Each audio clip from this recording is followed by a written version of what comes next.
저는 한양에 거주하는 그저 그런 평범한 양반 출신이었습니다. 양반들은 모두가 기와집에 거주하며 떵떵거린 채 머슴이나 노비를 두었으나 양반이라고 모두가 그렇게 떵떵거리며 살지는 않았습니다. 저는 가난하였기에 초가집에서 홀로 거주하며 소박하게 살았죠.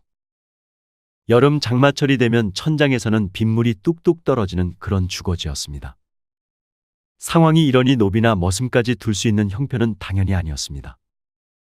저는 일찍이 부모를 여의고 고아가 된 몸이었지요.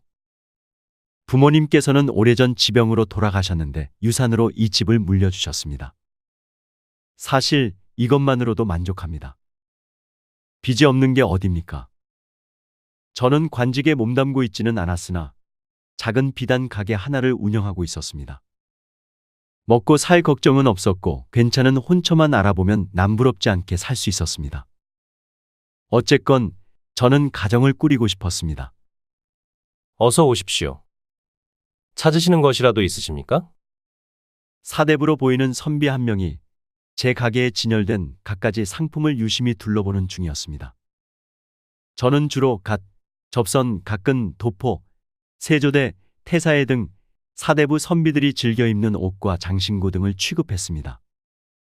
즉, 사내 용품 전문 상점을 운영 중이었습니다. 조선의 사내들은 사람 만날 일도 작고 사회활동도 월등히 많다 보니 입는 것과 꾸미는 것에 여인네보다 더 많은 신경을 썼습니다. 저는 그 점을 이용해 장사를 하였고 제법 많은 이문을 남겼습니다. 이곳에는 도포 종류가 그리 많지 않구먼. 저기 서소문에는 가격은 저렴하면서 종류가 많은 도포가 많은데 말일세. 아, 그렇습니까? 그럼 필요한 게 있으시다면 말씀해 주십시오. 제가 수일 내에 가져다 놓겠습니다. 제가 이렇게 말했음에도 사대부 선비는 무심하게 제 가게를 나가버렸습니다. 뒤적뒤적 이 도포 저 도포만 만지작거리더니 결국 빈손으로 떠났지요. 제가 듣자 하니 손님들은 다 안답니다. 자신이 둘러보는 이 상점의 주인장이 근본이 있는지 없는지 말입니다. 그러니 근본이 없는 상점에서는 무슨 일이 있어도 물건을 사지 않는다네요. 그 근본이 되는 기준이 무엇인지는 제가 이따가 말씀드리겠습니다. 어쨌건 사람 것만 보고 근본을 따진다는 게 어처구니가 없다고 여겼습니다. 사대부 양반 손님이 나간 후로 손님이 뚝 끊겼습니다. 정말 오늘따라 한가하더군요. 오늘따라 손님이 없구먼. 참으로 지루하다. 지루함과 씨름하며 긴 한숨만 내뱉고 있었던 때였습니다. 무렵에 여러 명이 제 가게 안으로 밀려 들어와 다짜고짜 이러는 겁니다. 사실 이들은 매달 말일이면 운종 가를 때 지어 돌아다니며 영세 상점과 상인을 대상으로 숱한 자릿세만 뜯어낸 저질들이었습니다. 무렵에 무리 앞에 나와 있더니가 그러더군요. 참고로 이자의 이름은 모르겠으나 성이 김씨였습니다. 인근 상인들은 이자를 무렵에 우두머리 김씨라 불렀습니다. 그러니 줄여서 그냥 김씨라 일컬었죠. 장사는 잘 되십니까? 그래, 이번 달 자리세는 준비하셨소. 지난달에도 지연 지급하셨는데 이번 달에는 빠르게 주셔야 하지 않겠습니까? 저는 긴장된 얼굴을 하고서 김씨에게 이렇게 말했습니다. 저도 모르게 목소리가 떨려오더군요. 이번 달에 장사가 생각보다 되질 않았다네. 나에게 나흘만 더 말미를 주겠는가? 그러자 그자가 미간만 잔뜩 찌푸린 채 이리 언성을 높이는 겁니다. 사람이 어떻게 되면 저렇게 돈에 미치는지 알 수 없었습니다. 아니, 다른 상점은 자리세를 밀리지 않고 착실하게 내는데 왜 우리 새님께서는 매번 올 때마다 자리세를 이리 밀려대는 겁니까? 이거 우리 엿먹이려는 심산 아니요? 다선 양 내시기가 그리 부담스럽습니까? 그자는 기분이 불쾌했는지 가게 안에 진열된 상품들을 쓰러뜨리며 난동을 피웠습니다. 이자의 못된 성질머리는 이곳 운종가에서도 알아주는 수준급이었습니다. 어쨌건 저 더러운 성질머리를 건드려서 좋을 게 하나도 없었습니다. 그러니 어떻게든 달래야만 했습니다. 제 상점이 제 손으로 복구할 수 있는 수준에서 벗어나기 전에 말입니다. 이번만 봐주게. 네, 다음부터는 어떻게든 밀리지 않고 내겠네. 명색이 양반이었던 제가 애걸복걸하며 김씨의 바짓가랑이만 붙잡자 그제야 그는 화를 누그러뜨렸습니다. 한바탕 폭풍이 휩쓸고 지나가자 이를 보며 옆에서 유기전을 운영하던 상점 주인이 놀란 얼굴로 저를 찾아왔습니다. 저를 보는 옆 상점 유기전 주인의 얼굴은 안쓰러움 그 자체였습니다. 괜찮나? 저는 난장판이 된 상점 앞만 정리하며 이리 답했습니다. 눈물이 쏟아지려고 했으나 참았습니다. 괜찮을 리가 있겠나. 내가 죽지 못해서 산다네. 형조에서 일하는 관리들은 대체 무얼 하고 있는지 모르겠네. 저런 쓰레기를 잡아가지 않고 말이네.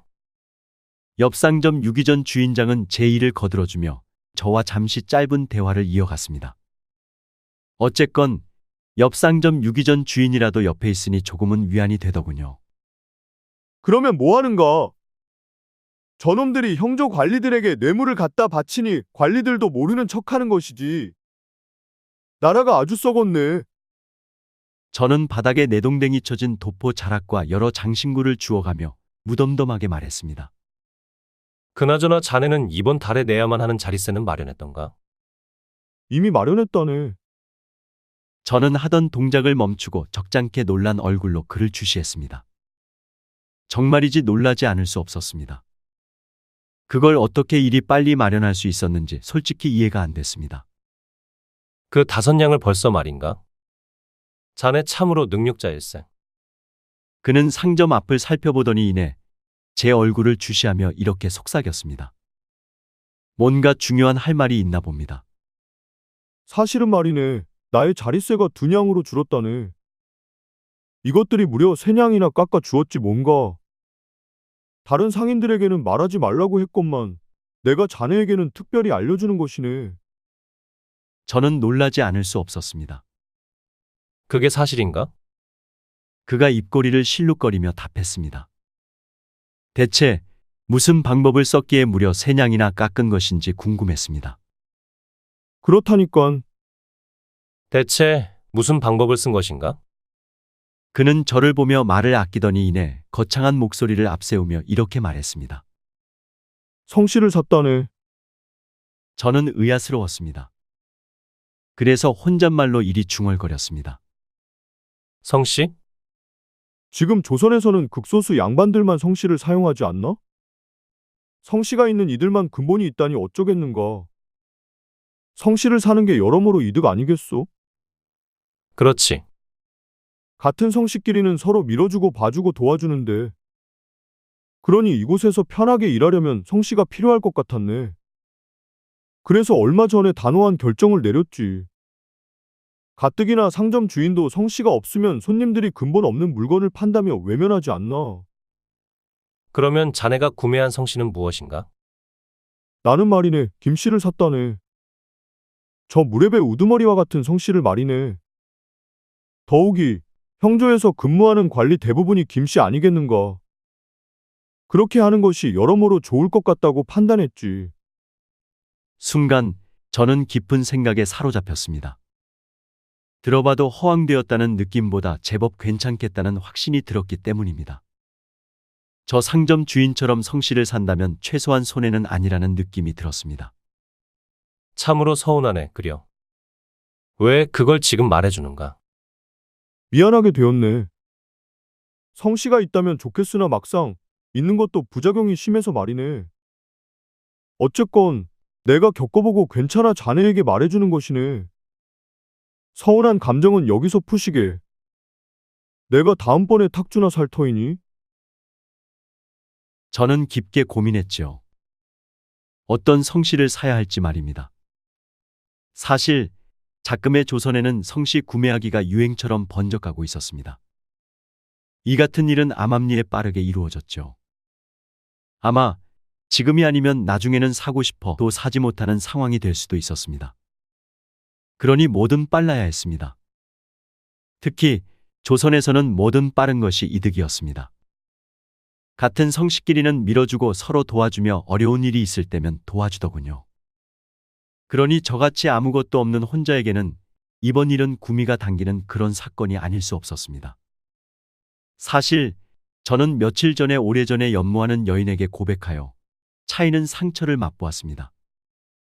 우리 둘은 가까운 이웃으로 꽤 오랫동안 알고 지내던 사이였지요. 낭자를 오래전부터 연모하고 있었습니다. 오랜 이웃인 나의 마음을 받아주겠소? 소녀, 잘생긴 도련님이 정말로 맘에 드나 제 아버지께서 이를 반대하십니다. 나를 반대하는 이유가 무엇인지 물어봐도 되겠소? 관직도 성씨도 없으며 장터에서 상점이나 운영하는 장사치와는 연을 맺지 말라십니다. 더욱이 족보도 없고 본관이 어딘지도 모르는 사내와는 더욱 만나서는 안 된다더군요. 그러면 근본 없는 아이가 나온다면서요. 내가 그대 부친을 찾아뵙고 설득하겠소. 그러니 나에게 기회를 주시오. 아버지께서는 선비님을 만나 뵙고 싶어 하지 않으십니다. 그리고 소녀는 이미 다른 사내와 혼담을 주고받았습니다. 성도 있고 본관도 뿌리 깊은 유서 깊은 집안이옵니다. 그럼 왜 나에게 그동안 여지를 준 것이오? 선비님을 좋아하는 마음이 점점 커졌으나 아버지의 말을 무시할 용기가 서질 않았습니다. 아무래도 저희의 인연은 여기까지인가 봅니다. 부디 좋은 여인네를 만나시어 행복하시기를 바랍니다. 낭자? 낭자? 들으셨다시피 제가 그 여인에게 차인 이유는 성씨가 없었다는 것이었습니다. 또한 본관이 유서 깊지 않았다는 이유였지요. 즉, 천박한 가문의 핏줄이라는 의미였습니다. 저는 서당에서 글 공부를 함께 했었던 동무를 만나기 위해 모처럼 주막을 찾았습니다. 그와는 달포에 한 번씩 도성에 한 주막에서 만나 회포를 풀었습니다. 참고로 그 동무는 편전에 들어가는 상소를 정리하는 일을 도맡는 말단 관료였습니다. 저는 그를 보며 반가운 마음에 이리 말하였습니다. 정기적으로 보는 얼굴이었음에도 최근 힘든 일을 겪어서 그런지 유독 반가웠었나 봅니다. 영식이 자네 왔는가? 먼저 와 있었던가? 오래 기다리지는 않았나? 나도 방금 왔다네. 그러니 신경 쓸 거 없다네. 우선 앉게나. 영식이는 술상을 사이에 둔 채로 저와 마주보고 앉았습니다. 그래, 요즘 장사는 잘 되는가? 다른 장터에서 일하는 상인들에게 듣자 하니 요즘 운종가에 사람이 뜸하다던데. 저는 기겁하는 얼굴로 영식이에게 그동안 쌓인 한을 풀었습니다. 말도 말게. 요즘 무례배들이 자릿세를 걷어가 피가 마른다네. 그깟 자릿세야 얼마든지 낼 수 있으나 조금이라도 날짜가 늦으면 아주 성난 황소처럼 난리를 피우는데 그것 때문에 손님이 끊겨 미치겠다네. 영식이가 제 잔에 술을 따라주며 이리 답하더군요. 그런 일이 있었던가? 그것 때문에 미치겠다네.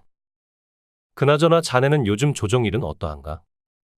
말단이라면 자비리 마를 텐데 말이네. 또한 신입 관료를 선배 관료가 못 살게 군다는 소문도 무성하던데. 자네 말처럼 힘들다네. 해서 이번에 성씨를 살까 고민 중이라네. 저는 영식이가 성씨를 살까라고 내뱉자 적잖게 놀랐습니다. 고지식한 영식이마저 이런 생각을 품고 있었다니 말입니다. 사실 영식이는 오로지 실력 하나만으로 위로 올라가겠다면서 뭐든 묵묵하게 열심히 해오던 청렴결백한 말단 관료였었지요. 성씨를 말인가? 자네 입에서 그런 말이 나오다니 참으로 놀랍네. 요즘 성씨로 상대를 부르기가 유행이라네. 예를 들자면 김참봉, 백설이, 박판서 이렇게 말이네. 그러니 나같이 성씨가 없는 사람은 투명 인간 취급하더군. 반대로 말하자면 성씨만 있다면 그들 속에 들어갈 수 있지 않겠는가? 저는 궁금해서 이리 물었습니다. 아무래도 영식이는 알고 있을 것이라 확신했습니다. 영식이가 말단 관료였음에도 제법 해박했죠. 발이 넓어 아는 사람까지도 많았습니다. 그 성씨는 대체 어디서 살 수 있는가? 그건 왜 묻는 것인가? 저는 단호한 표정을 앞세우며 이리 말했습니다. 이곳 조선에서 성씨가 없어서 막대한 피해와 차별을 받은 건 아마도 나일 걸세. 그러니 나도 사야겠네. 그 성씨를 말이네. 영식이가 적잖게 놀란 얼굴로 저를 보았습니다. 그동안 무슨 일이 있었던가? 저는 그동안 있었던 일을 동무 영식이에게 이리 털어놓았습니다. 동무는 반년 전부터 자릿세를 뜯어가는 무례배의 존재는 알고 있었으나 무렵에 우두머리와 성씨가 같아 자리세를 깎았다는 제 옆가게 유기전 상인의 사연은 몰랐었습니다. 제 사연을 듣던 영식이가 저를 보며 이리 속삭이더군요. 자네도 생각이 있는 것 같으니 이참에 나와 함께 성씨나 사세. 내 동무가 나와 같은 생각이었다니 참으로 기분이 좋구먼. 저는 잠시 고민했고 이내 영식이를 보며 이리 답했습니다. 좋네. 그럼 자네는 어떠한 성씨로 살 생각이신가? 나는 이씨로 살 생각이네. 지금이 이씨 조선이 아니던가. 이왕이면 왕족들의 성씨를 따라가는 것이 좋지 않겠는가. 자네도 김씨, 이씨, 박씨, 최씨 중에서 고르는 게 나을 걸세. 그저 사람들이 많이 쓰는 걸 고르는 게 최고라네. 괜히 특이한 성씨를 가졌다가 다른 이들로부터 놀림감이 될 수도 있다네. 그럼 자네 말대로 김씨로 정해야겠네. 그리고 이건 자네에게만 특별히 알려주는 것인데. 나중에는 족보도 사는 게 좋을 것이네. 족보? 영식이가 애써 주변을 살피더니 제 얼굴을 보며 귓가에 이리 속삭여 왔습니다. 저는 집중해 이를 귀담아 들었습니다. 이렇게 성씨 사고팔기가 유행이 되어 개나 소나 성씨를 갖는다면 그때는 족보가 있느냐 없느냐로 그 사람을 평가하는 시기가 올 것이네. 이미 조성의 고위 관료들은 족보 사고팔기나 끼워넣기에 막대한 돈을 쓰고 있네. 즉, 나중에는 성씨가 중요한 세상이 아니란 말일세. 그러니 요즘 어디를 가나 본관이 어디냐는 질문을 부쩍 하더군. 저는 고개만 끄덕이며 이리 답했습니다. 알겠네. 영식이와의 만남이 있던 후로 대략 보름이 지났습니다. 저는 평소처럼 상점 안을 지키며 손님을 맡고 있었습니다. 오늘도 손님은 뜸하고 가게 안에 재수 없는 똥파리 한 마리만이 날아다니는 상황이었습니다. 저는 양손을 허공에 휘휘 저어가며 저놈의 똥파리 쫓아내기에 열을 올렸죠. 파리에도 똥이라는 성이 있다니 부럽기도 했습니다. 가까스로 똥파리가 쫓아냈는데 때마침 영식이가 들어오는 겁니다. 자네 왔는가? 영식이가 저를 흐뭇한 얼굴로 보더니 이내 소매 안쪽을 뒤지며 뭔가를 찾더군요. 한참을 뒤적거리며 찾던 그가 호패 2개를 꺼내 하나를 제게 건네며 이리 말했습니다. 이 영식과 김만섭이라는 호패네. 드디어 성씨가 들어간 자네 호패가 나왔단 말일세. 어떠한가? 저는 제게도 성씨가 생겼다는 점에 너무나 기분이 좋았습니다. 그냥 만섭이었던 제가 김만섭이 된 것이었습니다. 동무 영식이는 성씨를 사서 주변에 아는 관료들에게 청탁해 호패까지 바꾸고 서류까지 정리하는 등 모든 업무를 이리도 꼼꼼하게 일사천리로 진행해 왔습니다. 내게도 김씨라는 성이 생기다니 참으로 믿기지 않구먼. 이제 우리도 무리의 보호를 받을 수 있다네. 그러니 말일세. 앞으로 성씨를 당당하게 밝히고 다니시게. 저번에도 말했지만 족보 끼워넣기 작업도 슬슬 시작할 테니 그리 알고 있게나. 알겠네. 모든 건 자네에게 전적으로 맡길 것이니 족보 끼워넣기까지 부탁함세. 일이 마무리되면 얼마의 비용이 들어갔는지 알려주고. 알겠네. 그럼 나는 입궁 시각이라 슬슬 가보겠네. 영식이는 제 상점에서 궁궐이 있는 방향으로 걸음을 재촉했습니다. 영식이가 가고 난 후 저는 손에 쥐고 있던 새로운 호패만 한참을 바라보았습니다. 감회가 새로웠습니다. 그렇게 이번 달에 무례배들에게 내야만 하는 자리세를 지급하는 날이 다가왔습니다. 저에게는 5냥이나 되는 자리세를 2냥으로 깎아야만 하는 결전의 날이기도 했죠. 5시가 넘어가자 오늘도 어김없이 10대 명의 무례배들이 거친 발걸음으로 상점 앞에 당도했습니다. 저는 그들을 반갑게 맞이하며 무례배 우두머리 김씨에게 제 호패를 보여주었습니다. 자랑하듯 말입니다. 이복의 무렵의 우두머리 김씨. 내게도 김씨라는 성이 생겼네. 자네와 같은 성씨구먼. 무례배 우두머리 김씨는 제가 내민 호패를 보더니 감탄사만 연발하며 이렇게 말했습니다. 이름만 있던 새님께서 성씨가 생겼네요. 그럼 새님도 이제부터 우리 식구인데 내가 자리세를 깎아줘야겠습니다. 나가 새님이 김씨면 우리는 형제가 아닙니까? 정말 고맙네. 같은 식구끼리는 서로 밀어주고 당겨줘야 하지 않겠나. 앞으로 나만 잘 좀 봐주게나. 나도 자네에게 최선을 다할 테니 말일세. 너무 야박하게 굴면 슬플 것 같네, 그려. 저는 양반이었음에도 무렵의 우두머리 김 씨에게 비굴할 정도로 일이 하소연했습니다. 솔직히 먹고 사는 게 중요하지 체면 따위가 무슨 소용이란 말입니까? 당연한 거 아닙니까? 내가 운종가를 둘러보는데 이름만 가지고 장사하는 놈들이 부지기수요. 성씨가 없는 놈들은 근본도 없으니 우리같이 성씨가 있는 사람들끼리 똘똘 뭉쳐야지요. 그나저나 새님께서는 성씨를 어떻게 사셨소? 요즘 단속이 심해 작업치기가 상당히 어려웠을 텐데. 저는 제 동무 이야기를 꺼내며 그동안 어떠한 일이 있었는지를 넌지시 말했습니다. 물론 현재 족보 끼워넣기를 작업 중이라는 은밀한 말까지 모두 말입니다. 무렵의 우두머리 김 씨가 제 말을 듣자마자 솔깃한 얼굴로 이리 말하더군요. 그 동무분을 제게도 소개해 주시겠습니까? 자네도 족보 끼워넣기 작업을 하려고 하는가? 듣고 보니 성씨만 가지고서는 안 되겠습니다. 뭔 놈의 나라가 무슨 일만 하려고 하면 성씨부터 물어보는 건 둘째고 본관이 어디냐고 필시 묻습니다. 씁쓸한 건 본관이 없는데 어떻게 말하냐는 겁니다. 하긴 나도 그렇다네. 본관이 짱짱하지 않아 사모했던 여인에게도 차였으니 말일세.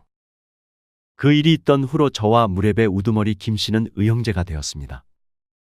참으로 신기한 세상입니다. 피가 섞이지도 않았는데 고작 성씨 하나가 같다며 형제가 될 수 있다니 말입니다. 요즘 느끼는 게 하나 있는데 이렇습니다. 사람은 절대로 혼자서 성공할 수 없습니다. 그러니 농사꾼이라면 품앗이를 해야만 하고, 정치인이라면 당파에 소속되어야만 하고, 장사꾼이라면 상인회에 소속이 되어야만 하겠지요. 이도 저도 아니라면 최소한 성씨나 족보라도 튼튼해야 하지 않겠습니까? 역시 이곳 조선에서는 혼자서는 뭘 해도 무리를 이길 수 없습니다.